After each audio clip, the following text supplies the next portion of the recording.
Hello everyone, welcome back to my channel. අද අපි කතා කරන්න යන්නේ ගොඩක් දෙනෙක් අහන ප්‍රශ්නයක් ගැන. ඒ තමයි ගොඩක් දෙනෙක් අහනවා මම හැමදාම manifest කරනවා, affirmations කියවනවා, visualize කරනවා. ඒත් තාමත් කිසිම දෙයක් වෙනස් වෙලා නැහැ. ඇයි එහෙම වෙන්නේ? ඔව්, ඔයාටත් එහෙම දැනෙනවා නම් මේ වීඩියෝ එක අනිවාර්යයෙන්ම බලන්න. පළවෙනි හේතුව ක්‍රියාමාර්ග නොගැනීම. ඒ කියන්නේ ගොඩක් දෙනෙක් හිතනවා හිතන එක විතරක් ඇති කියලා. හැබැයි ඇත්තටම ඔයාට ඉලක්කයට යන්න ඕනේ නම් ඔයා ඒකට අවශ්‍ය ක්‍රියාමාර්ග ගත යුතුයි. දෙවැනි එක ඇතුළත විශ්වාසයන්.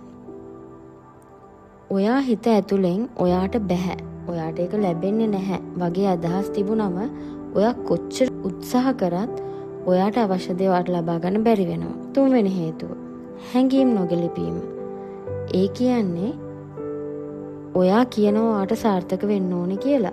හැබැයි ඔයාගේ හිත ඇතුලෙන් බිය, සැක, ආතතිය තියෙනවා නම් ඔයා යවන ශක්තියින් ඒකට නොගැලපෙනවා. එතකොටත් ඔයාට ආකර්ෂණ නීතිය ක්‍රියාත්මක වෙන්නේ නැහැ.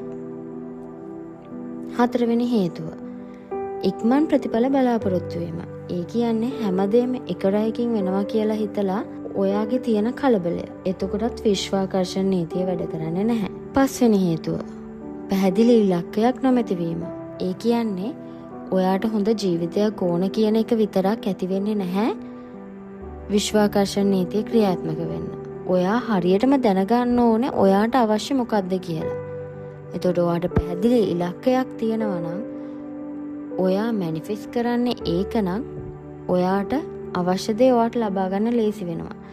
ඒත් ඔයාට අවශ්‍ය දේ ඔයාටත් පැහැදිලි නැතුව විශ්වයෙන් ඔයාට ඒ දේ ලබා ගන්න බැරුව යනවා. ඉතින් ඔයා දැනගන්න ඕනේ ඔයාගේ සිතුවිලි වෙනස් කරොත් ඔයාගේ ජීවිතේ වෙනස් වෙනවා. If you like this video, like කරන්න, subscribe කරන්න, share කරන්න. Thank you for watching. See you in the next video. Bye.